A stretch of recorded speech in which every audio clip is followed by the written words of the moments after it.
Vice Admiral Ito Seiichi stood on Yamato's bridge at 12:32 in the afternoon on April 7, 1945, when the radar operator's voice cracked with something beyond fear, a kind of existential disbelief. "Sir, the returns. I've never seen. There are too many to count." Ito stepped to the viewport and raised his binoculars toward the southwestern sky. What he saw would become the defining image of his final hours. American aircraft approaching in wave after organized wave, their formations so dense and numerous they literally darkened the horizon. Not dozens, not even 100.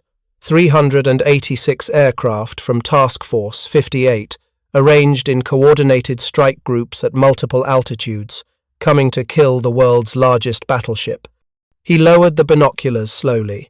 Around him on the bridge, junior officers awaited orders, but Ito said nothing for a long moment.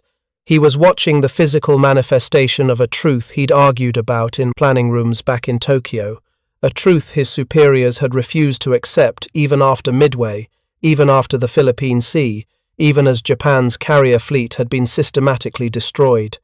The truth was this: the battleship era had ended, and he was commanding its funeral procession.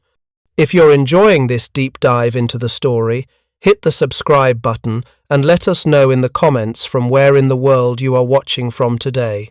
What makes this moment historically profound isn't simply that Yamato sank that day, it's that the men on her bridge understood, with absolute clarity, that they were witnessing the death of an entire naval doctrine. Yamato carried 9 18.1-inch guns, the largest naval rifles ever mounted on a warship. Her armor belt was 16 inches of hardened steel. She displaced 72,000 tons fully loaded. She had cost the equivalent of over $1 billion in modern currency and represented the pinnacle of battleship design. And none of it mattered. Not against this. Not against an enemy who could put 386 aircraft over a single target in coordinated waves while their carriers remained 200 miles away, untouchable. This is the story of how Japan's ultimate weapon became the symbol of military obsolescence, told through the eyes of the men who sailed her to death. It's the story of a strategic philosophy, quality over quantity, the decisive battleship engagement, the preservation of precious assets for the climactic moment that collided with a brutal industrial reality. And it's the story of admirals who finally understood, in those final hours, that individual ship superiority meant nothing when your opponent could build aircraft faster than you could train pilots to shoot them down.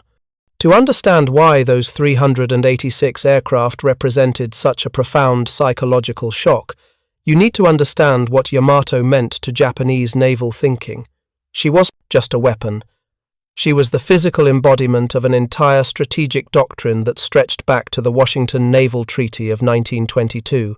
That treaty had established tonnage limits for capital ships and imposed a 5-5-3 ratio on the United States, Britain, and Japan, respectively.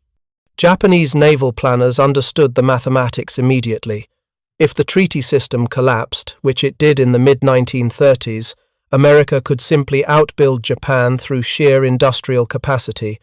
The United States had the steel production, the shipyard capacity, and the trained workforce to construct 2 battleships for every one Japan could build, perhaps 3.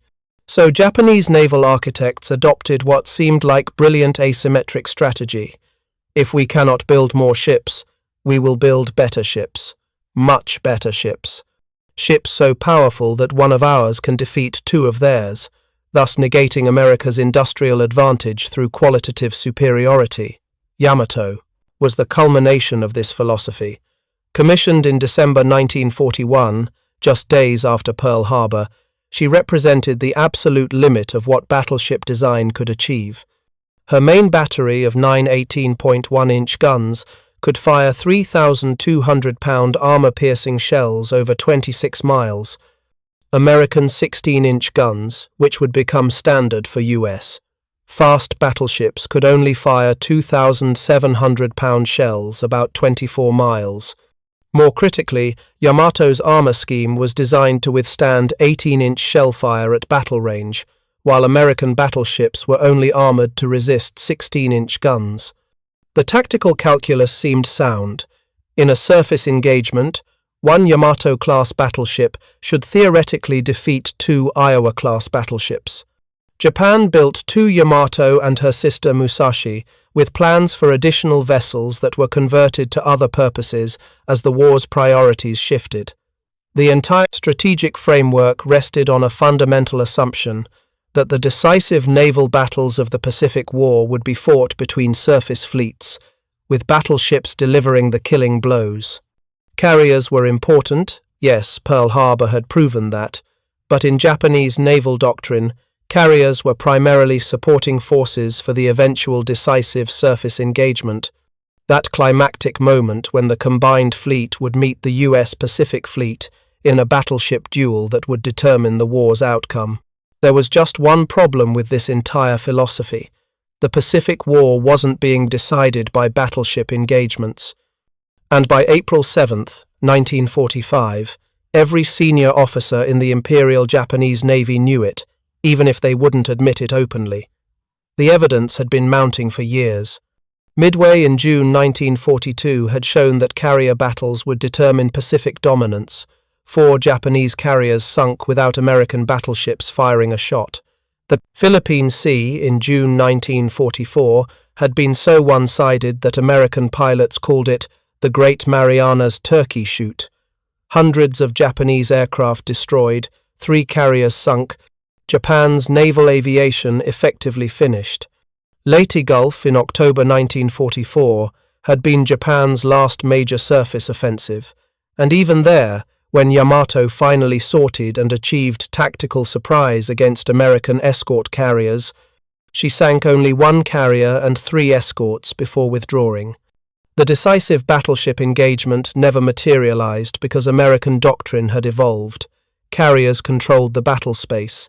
Battleships supported landing operations, but Japanese naval leadership, particularly the battleship faction that dominated strategic planning, couldn't fully internalize what their own experience was teaching them. Yamato and Musashi were too valuable to risk in anything less than the decisive engagement, so they sat in harbors, consuming fuel oil Japan, desperately needed elsewhere. While Japan's carrier force was systematically destroyed and her trained pilots killed faster than replacements could be trained. By early 1945, the strategic situation had collapsed entirely. The Philippines were lost. Iwo Jima was falling. American B-29 superfortresses were firebombing Japanese cities with impunity. The submarine blockade had strangled Japanese supply lines. Merchant shipping tonnage had dropped from 6 million tons in 1941 to barely 1 million tons by early 1945.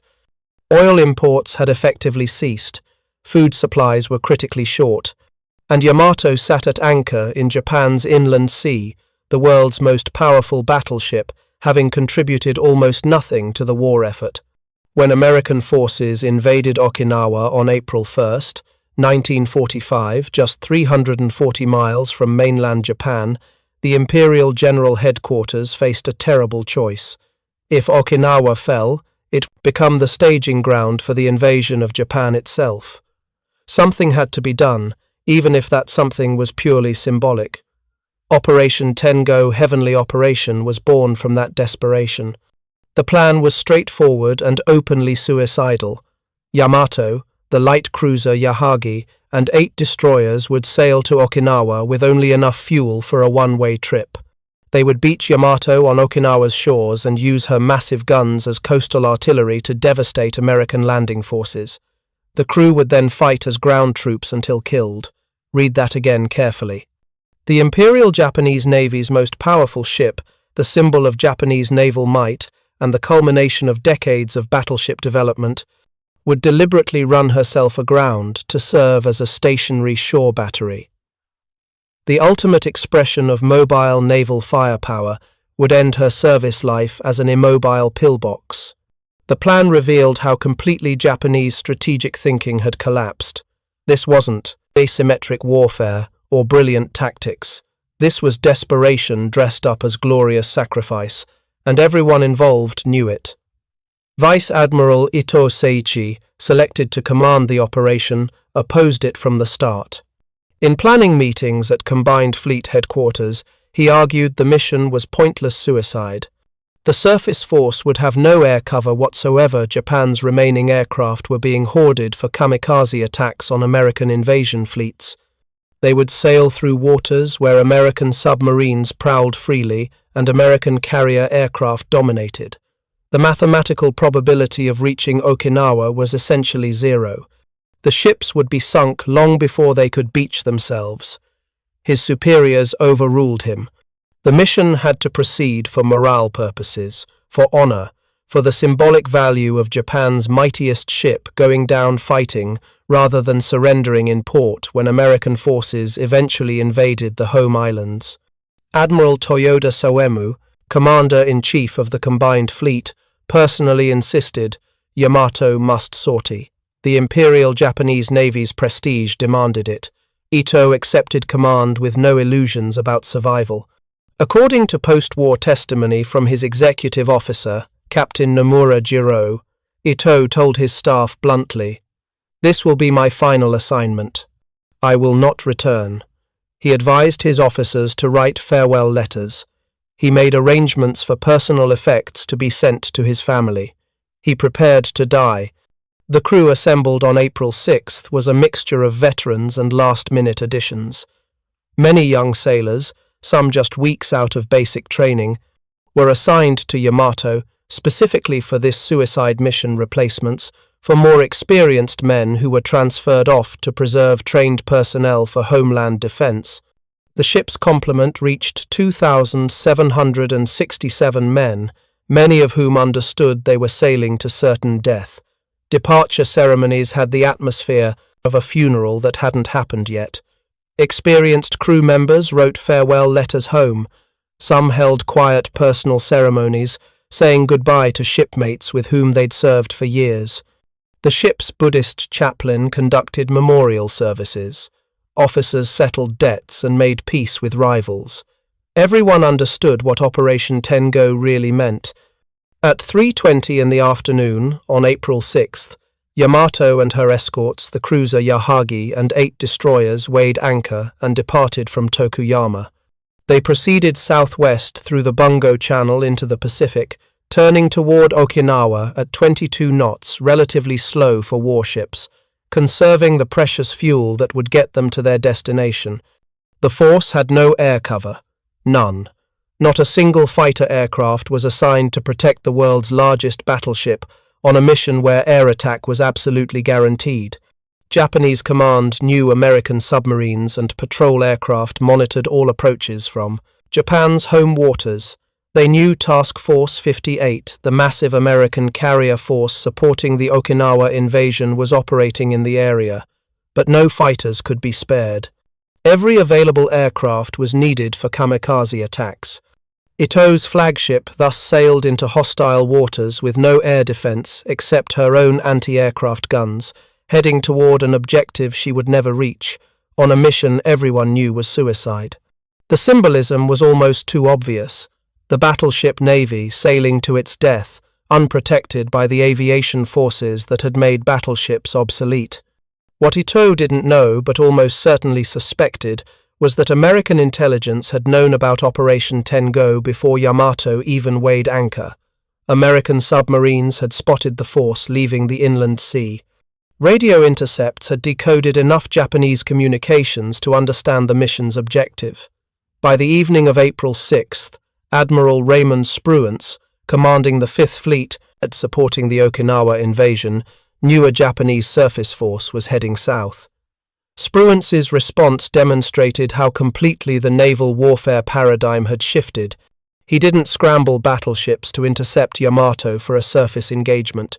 He didn't worry about tactical positioning for a gun duel. He simply ordered Vice Admiral Mark Mitcher's Task Force 58 to locate and destroy the Japanese ships with carrier aircraft. That was it. Find them, sink them with planes, move on. Spruance didn't even consider a surface engagement. despite having 6 modern fast battleships available in theater: Massachusetts, Indiana, New Jersey, South Dakota, Wisconsin, and Missouri. These ships could have easily intercepted Yamato, and the resulting battleship duel would have been the climactic surface engagement Japanese doctrine had always envisioned. But Spruance understood what Japanese planners still refused to fully accept. Why risk battleships in surface combat when carrier aircraft could sink enemy ships more efficiently, with less risk to American vessels, at greater range? The calculus was industrial and economic as much as tactical. Aircraft were cheaper than battleships, faster to build, easier to replace. Pilots trained in a year or less. Battleship crews required years of training. The mathematics favored air power so overwhelmingly that surface combat was simply obsolete. At dawn on April 7th, Task Force 58 launched search aircraft. At 8:23 in the morning, patrol planes from the carrier Essex located Yamato's force approximately 250 miles southwest of Kyushu, heading south at 22 knots. The Japanese ships were spotted in the open ocean, exactly where their course and speed predicted they would be, with no air cover and no possibility of air cover. Vice Admiral Mitcher ordered immediate strikes from multiple carrier groups. The attack would be overwhelming, not a tentative probe or harassment raid, but a coordinated assault designed to deliver a killing blow. 386 aircraft began launching from American carriers: Hornet, Bennington, Belleau Wood, San Jacinto, Essex, Bunker Hill, Hancock, Bataan, Cabot, and Intrepid. They organized into strike groups while flying toward their target fighters to suppress anti-aircraft fire, dive bombers to attack from altitude, torpedo bombers to strike at wave-top level. Multi-axis assault, overwhelming force, industrial-scale destruction. On Yamato's bridge, radar operators began tracking the incoming formations around noon. At first, the contacts were distant, just radar returns, showing large groups of aircraft heading toward their position from the northeast. From the direction of the American carrier force, everyone knew was out there somewhere. But these weren't reconnaissance planes making contact reports. These weren't small harassment flights. The radar showed wave after wave, stacked at different altitudes, converging on Yamato's position with obvious coordination. At 12:20 in the afternoon, Ito ordered the fleet to prepare for air attack. Anti-aircraft crews went to battle stations. The ships increased speed to 25 knots and began evasive maneuvers. Not that evasive action would matter much against this many aircraft, but doctrine required trying. Yamato's massive anti-aircraft armament was manned and ready: 24 5-inch guns, 162 25mm guns, and 4 13mm machine guns. At maximum rate of fire, she could theoretically put up a devastating wall of steel. The problem, which became obvious within minutes, was that there were simply too many targets for even Yamato's formidable anti-aircraft battery to engage effectively.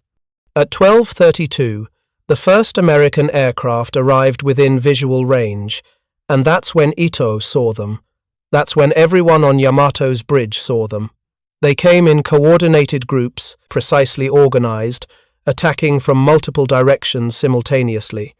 Dive bombers attacked from high altitude 14,000 feet, 12,000 feet, coming down in steep dives that made them difficult targets. Torpedo bombers came in at wave-top level, skimming the ocean surface at 200 miles per hour, launching their torpedoes from 1,000 yards out. Fighters strafed the decks to suppress anti-aircraft fire, their 50-caliber machine guns raking exposed gun positions. They attacked from the port side, from starboard, from ahead and astern. Not randomly, this was carefully coordinated to split Yamato's defensive fire and ensure that no matter where the ship's guns concentrated, other aircraft would get through unopposed. A single ship's anti-aircraft armament can only track and engage so many targets simultaneously. You spread your fire across multiple threat vectors and become less effective against each individual target. You concentrate fire on one group of attackers and the others penetrate your defenses unopposed. There is no good answer when you're outnumbered this badly. At 12:41, the first bombs struck Yamato, 2 hits amidships that penetrated the deck armor and detonated inside the superstructure. Then the first torpedo struck her port side. Yamato was engineered to survive torpedo strikes. Her anti-torpedo bulge system and internal watertight compartmentalization were marvels of naval architecture, designed to keep the ship afloat through 20 or more torpedo hits if those hits were evenly distributed across both sides. But the American pilots weren't distributing their attacks evenly. They'd learned from years of Pacific combat that concentrated strikes on one side would progressively overwhelm internal watertight integrity and cause catastrophic listing. By 12:50, Yamato had taken 3 torpedoes and multiple bomb hits, all concentrated on the port side. She began listing to port 5 degrees, then 7 degrees. Damage control teams tried desperately to counter-flood starboard compartments to keep the ship upright, but the incoming attacks never paused long enough to stabilize. More aircraft arrived, wave after wave. Yamato's anti-aircraft guns fired continuously, the noise deafening, shell casings piling up around gun positions. Some American aircraft fell shot down by the wall of steel. Yamato was throwing up, but not nearly enough. For every plane that fell, 3 more came in behind it. At 1:05, Ito ordered the communications room to send a final radio message to Combined Fleet Headquarters. We are engaging enemy aircraft. We continue toward Okinawa. The message was both technically accurate and absurd. They were engaging enemy aircraft in the sense that they were shooting at them, but they weren't fighting, they were being systematically destroyed. And the claim that they were continuing toward Okinawa was fiction. Everyone on the bridge knew the ship was dying. More torpedoes, more bombs. The coordination was mechanical, almost industrial. One strike group would attack, expend ordnance, and pull away while another group rolled in from a different direction. No pause, no respite. American carriers had loaded their aircraft with a mix of armor-piercing bombs, general-purpose bombs, and aerial torpedoes specifically for this mission. They'd trained for this kind of massed attack, and now they were executing it with brutal efficiency. By 1:20, Yamato had taken at least 6 torpedoes, all on the port side. Her list had increased to 15 degrees. Counter-flooding could no longer compensate. The ship was listing so badly that her port-side anti-aircraft guns couldn't depress enough to engage low-flying torpedo bombers, while her starboard guns couldn't elevate sufficiently to hit high-altitude dive bombers. Her defensive fire weakened not because the guns stopped working, but because the ship's list made them ineffective. If you find this story engaging, please take a moment to subscribe and enable notifications. It helps us continue producing in-depth content like this. More aircraft, always more aircraft. Ito stood on the bridge watching them come, and according to survivors, his demeanor changed during this period. He stopped giving tactical orders. There was no point, no maneuver that would save the ship, no command that would alter the outcome. He stood quietly, sometimes raising his binoculars to watch the American aircraft circle and attack, sometimes just staring at the horizon where more aircraft continued to appear. Captain Nomura, the executive officer, later described Ito's behavior as contemplative, almost detached, as if the admiral was processing something larger than the immediate tactical situation, watching something profound happen, understanding something that went beyond this specific battle. What was Ito thinking as he watched those aircraft darken the sky? We cannot know for certain. He went down with his ship and left no written record. But survivor testimony gives us clues about what Japanese naval leadership was processing during those final hours. They were watching the death of battleship doctrine, and they knew it. Think about what this meant for these men. Vice Admiral Ito had spent 30 years in the Imperial Japanese Navy. He'd graduated from the Naval Academy in Etajima, risen through destroyer commands, served as a staff officer, commanded cruisers, eventually commanded battleship divisions. His entire professional identity was built around big gun surface combat, the idea that battleships, massive, heavily armed and armored surface combatants, represented the ultimate expression of sea power. Every other officer on Yamato's bridge had similar backgrounds. Decades of training in battleship tactics, gunnery, surface combat doctrine.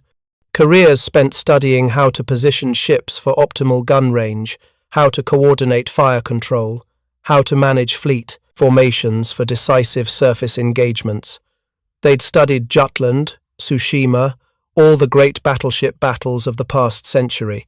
And in 2 hours, that entire worldview was being shredded by aircraft that cost a tiny fraction of what Yamato cost and could be built in weeks rather than years.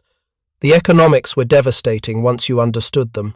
Yamato cost approximately 250 million yen to build over $1 billion in modern currency. She took nearly 3 years to construct using Japan's most advanced shipyard facilities. Her crew of 2,767 represented years of training investment, experienced sailors, specialized technicians, gunnery officers who'd trained for years to achieve their level of competence. Each American Grumman TBF Avenger torpedo bomber cost approximately $50,000. Each Curtiss SB-2C Helldiver dive bomber maybe $75,000. They could be manufactured in months at multiple factories. Their crews, trained in a year or less, pilots were being trained so rapidly that by 1945, American carrier air groups had more pilots than aircraft to fly, and Task Force 58 had launched 386 of these aircraft, knowing they'd lose some but confident the mathematics overwhelmingly favored them. 1 Yamato versus 386 aircraft. 1 irreplaceable battleship that took 3 years to build versus aircraft that could be replaced in weeks. A crew that represented decades of training investment versus pilots who'd trained in a year. The industrial logic was inescapable, and Yamato's 9 18.1-inch guns, the most powerful naval rifles ever built, capable of firing 3,200-pound shells over 26 miles, were completely useless. They could only engage targets those guns could actually track and hit. Surface targets, ships sailing within visual range. The kind of targets that no longer determined naval battles in 1945. Those magnificent guns couldn't effectively engage aircraft coming from multiple directions at multiple altitudes. They could fire anti-aircraft shells with time delay fuses, but hitting a maneuvering aircraft with an 18-inch gun was essentially impossible. The secondary battery, the 5-inch guns and 25mm cannons could engage aircraft, but there were simply too many targets. This wasn't combat in any traditional sense. This was industrial-scale destruction, cost-effective and methodical. At 1:35 in the afternoon, Yamato took 2 more torpedoes on the port side. Her list increased to 20 degrees. Counterflooding was no longer effective. Too many compartments were already flooded, too much of the internal watertight structure compromised. The ship was going to capsize. It was just a matter of time. Junior officers began asking Ito for permission to abandon ship. He refused initially. The standing order from Combined Fleet Headquarters was that the force would continue toward Okinawa until sunk. That remained the official order, and Ito would follow it. But around 1:55, with the list approaching 30 degrees and the ship clearly doomed, Ito made a final decision. According to survivors, he gathered the senior officers on the bridge and said quietly, "Let the enlisted men save themselves if they can. Officers will remain at their posts." It was the traditional code: officers go down with the ship, enlisted men are released from that obligation. Ito then retired to his sea cabin 1 level below the bridge. He was never seen alive again. At 2:05, Yamato took 3 more torpedo hits in rapid succession, all port side. The list increased catastrophically, 35 degrees, 40 degrees. Men on deck could no longer stand upright. Equipment broke loose and slid toward the port side. The ship's main turrets, each weighing over 2,000 tons, began shifting on their barbettes. Sailors who'd been released from duty began abandoning ship, jumping into the ocean as the deck tilted toward vertical. Others clung to railings, unable or unwilling to jump. Some were trapped below decks as watertight doors jammed or compartments flooded too rapidly to escape. At 2:20, with her list exceeding 80 degrees, Yamato's forward magazine detonated. The explosion was catastrophic, a massive fireball that rose 6,000 feet into the air, visible from over 100 miles away. Pilots from the American strike groups, already pulling away after expending their ordnance, saw the explosion and knew the battle was over. Yamato capsized completely and sank stern first in just over 2 hours of sustained air attack. She went down at coordinates 30 degrees 22 minutes north, 128 degrees 4 minutes east, approximately 200 miles southwest of Kyushu, in water over 1,100 feet deep. Of her crew of 2,767 men, only 280 survived. Vice Admiral Ito was not among them. He went down with his ship, as did Captain Ariga Kosaku, Yamato's commanding officer, and most of the senior staff. The light cruiser Yahagi sank shortly after Yamato. 4 of the 8 destroyers were sunk. The remaining 4 destroyers rescued what survivors they could and retreated back toward Japan, their suicide mission abandoned. The American air groups lost 10 aircraft and 12 crew members, a remarkably light loss considering the scale of the attack. They'd sunk the world's largest battleship, a cruiser, and 4 destroyers in a single coordinated strike.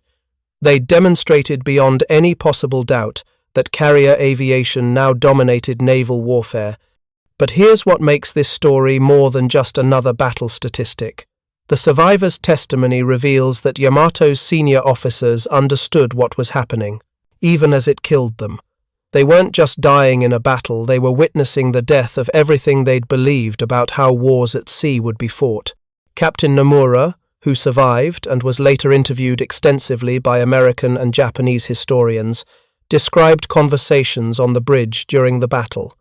He recalled senior officers commenting on American tactics with what he called professional admiration, noting how the strike groups coordinated attacks from multiple directions, how they concentrated torpedoes on one side, how they maintained continuous pressure without allowing the defenders time to recover.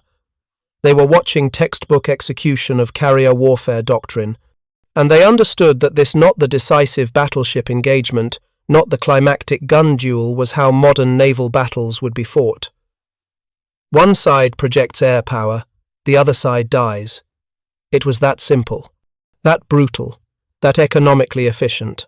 Nomura recalled that around 1:30, during a brief lull in the attacks, one senior officer he wouldn't specify who said quietly, "This is what we should have learned at Midway."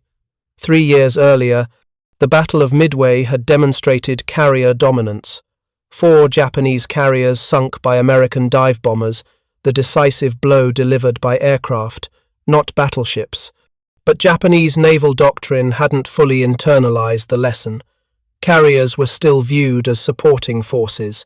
Battleships remained the ultimate capital ships. Now, watching 386 aircraft systematically destroy Yamato, the lesson couldn't be avoided or rationalized away.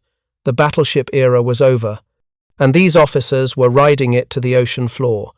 Another survivor, Ensign Mitsuru Yoshida, who served in the destroyer Yukikaze, later wrote about watching Yamato's final moments from his ship. He described the psychological impact of seeing the massive battleship, the pride of the Imperial Japanese Navy, the ship that symbolized everything Japanese naval power aspired to, reduced to a burning wreck by aircraft that seemed to attack with industrial indifference. The American pilots weren't angry or vengeful in their attacks. They were methodical, professional. They executed their mission with the efficiency of workers on an assembly line. One strike group would attack, expend ordnance, and pull away.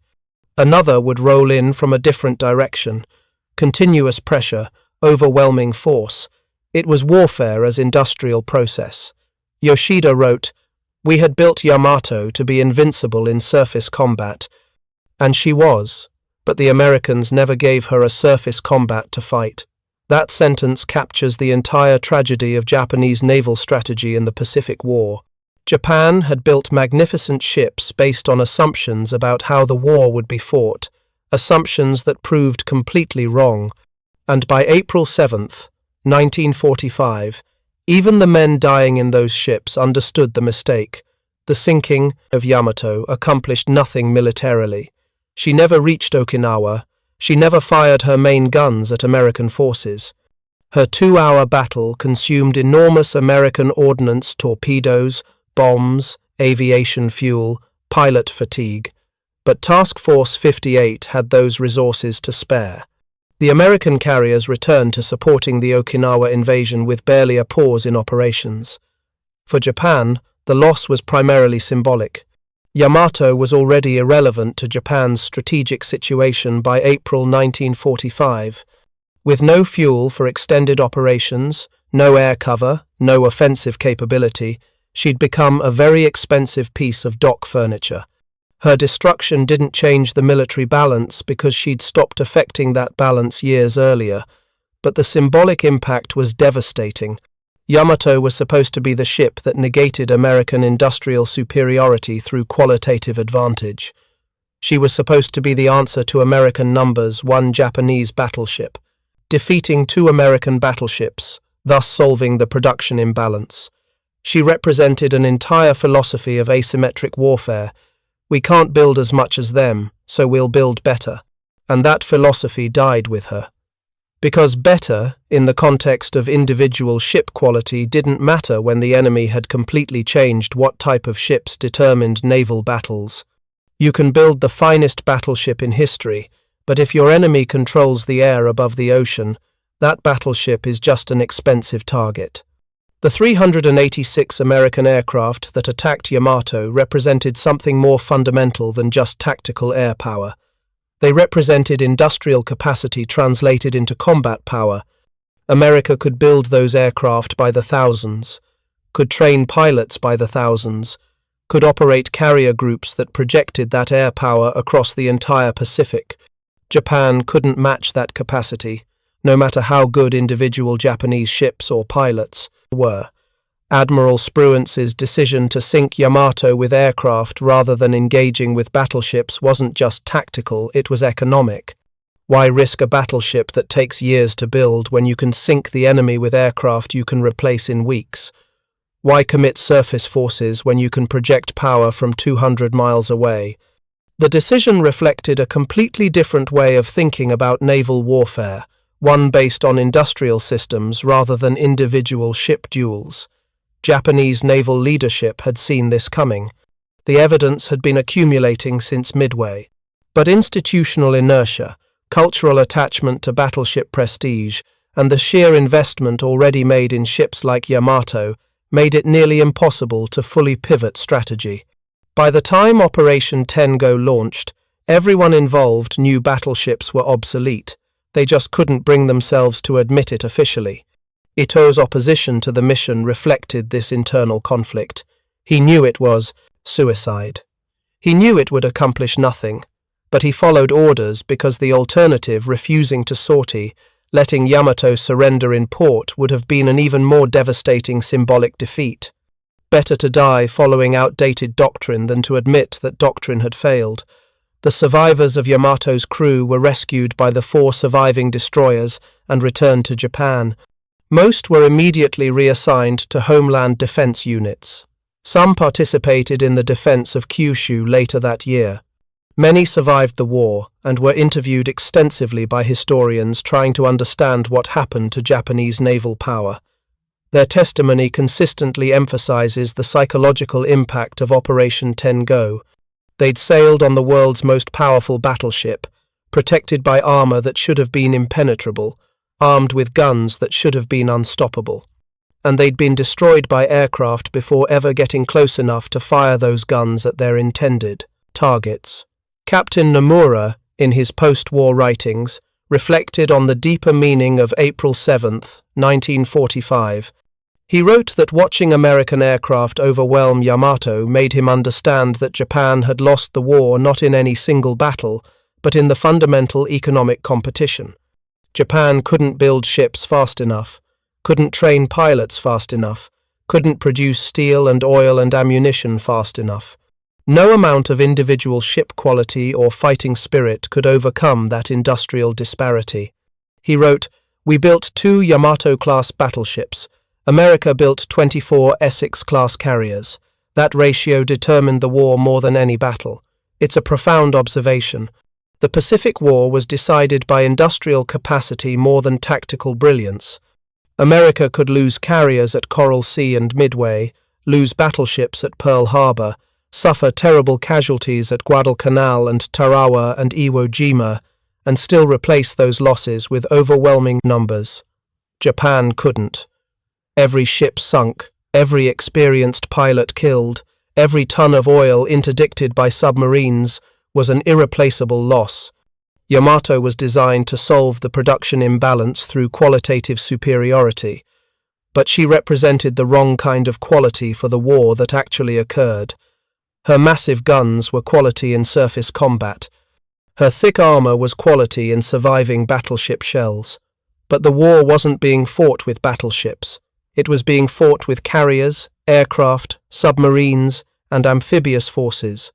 And in those domains, quantity, industrial quantity, producible and replaceable quantity overwhelmed quality every time. The deeper irony is that Japan pioneered many of the tactical innovations that defeated them. Japanese naval aviation in 1941 was arguably the best in the world. The Pearl Harbor attack demonstrated carrier strike capability. Japanese pilots were superbly trained. The Zero fighter was one of the finest aircraft of the early war, but Japan couldn't scale that excellence, couldn't produce pilots fast enough to replace losses, couldn't build carriers fast enough to maintain numerical advantage, couldn't train enough mechanics or produce enough spare parts or establish supply lines capable of supporting sustained operations. So tactical excellence gave way to attrition. And attrition, in total war between industrial powers, favors the nation with greater production capacity. By April 1945, this was obvious to everyone. American forces were preparing to invade Okinawa with overwhelming force. Japan was preparing for homeland defense, training civilians to fight with bamboo spears against an invasion that would bring millions of American troops. Hiroshima and Nagasaki were 3 months away.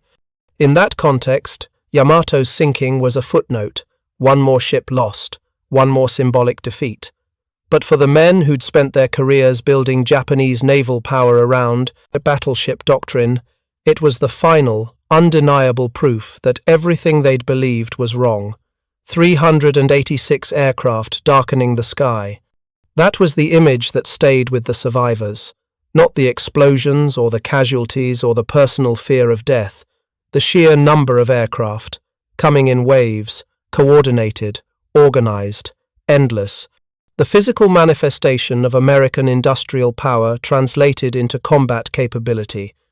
Ensign Yoshida, in his memoir, described that moment when the first aircraft appeared on the horizon and kept appearing more and more until the sky seemed full of them.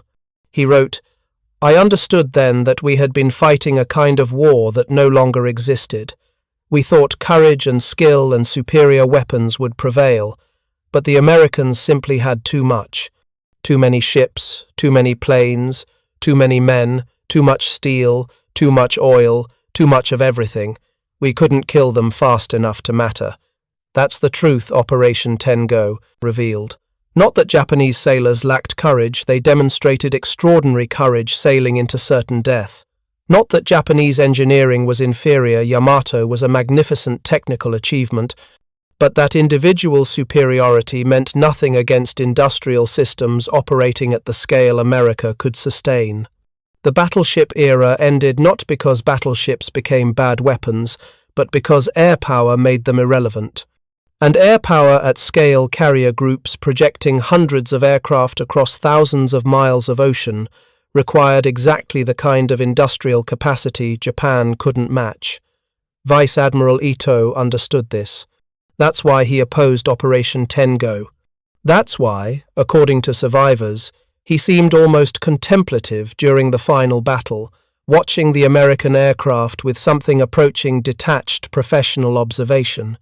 He was watching the future of naval warfare destroy the past, and he went down with that past, in his sea cabin, one level below the bridge, as Yamato capsized and sank. The escort destroyer Yukikaze, one of only 4 destroyers that survived the operation, returned to Sasebo on April 8th with rescued survivors. The crew reported Yamato's loss to Combined Fleet Headquarters. Admiral Toyoda received the news without visible emotion. According to staff officers present, he simply nodded and said, "I see." What else was there to say? Everyone knew the mission was suicide when it launched. Confirmation changed nothing.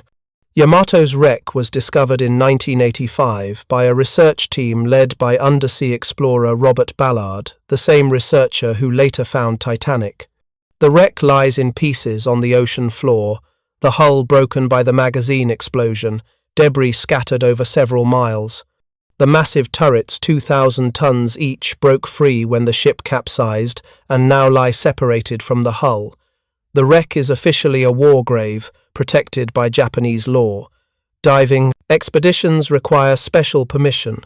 Photographs show a ship torn apart by catastrophic internal explosion, the kind of damage that only a massive magazine detonation can cause. The physical evidence confirms survivor testimony. Yamato was destroyed by accumulated torpedo damage that eventually reached her magazines, causing the fireball that marked her end. In Japan, Yamato has become a complex symbol representing both the pride and the tragedy of the Imperial Japanese Navy. She's remembered as an engineering marvel, a testament to Japanese technical capability, but also as a symbol of strategic failure, of fighting the wrong war with the wrong weapons, of institutional refusal to adapt when evidence demanded adaptation. There's a museum in Kure, the city where Yamato was built, dedicated to her memory. It includes detailed models, artifacts recovered from the wreck, and extensive historical documentation. But the museum doesn't celebrate Yamato as a triumph. It presents her as a cautionary tale about strategic miscalculation and the cost of fighting yesterday's war. The central lesson is one that applies beyond naval warfare. Individual quality cannot overcome systemic quantitative advantage in sustained industrial conflict. You can build the finest weapon system in the world, but if your enemy can produce adequate weapon systems in numbers you can't match, and can replace losses faster than you can inflict them, you lose. The mathematics are inexorable. Yamato represented Japan's attempt to solve that mathematical problem through qualitative superiority. And on April 7, 1945, 386 American aircraft demonstrated why that solution failed. Vice Admiral Ito and the 2,487 men who died with Yamato weren't victims of tactical failure. They were victims of strategic miscalculation that occurred years before any of them took their positions for Operation Tengo. The decision to build Yamato-class battleships was made in the mid-1930s, based on assumptions about how the coming war would be fought. Those assumptions proved wrong, but by the time that became obvious, Japan had invested too much to change course. So Yamato sailed to her death, carrying men who understood their mission was meaningless but followed orders anyway. Commanded by an admiral who'd opposed the operation but accepted command out of duty, pursuing a strategic objective beaching on Okinawa that was fantasy even before they left port. And when those 386 aircraft appeared on the horizon, darkening the southwestern sky with their numbers, the men on Yamato's bridge understood in that moment what historians would spend decades analyzing, that they were witnessing the death of the battleship era, the validation of carrier aviation, and the triumph of industrial quantity over individual quality. The Pacific War was decided by industrial capacity. Yamato's sinking was just the most expensive demonstration of that truth. Thank you for watching. For more detailed historical breakdowns, check out the other videos on your screen now, and don't forget to subscribe.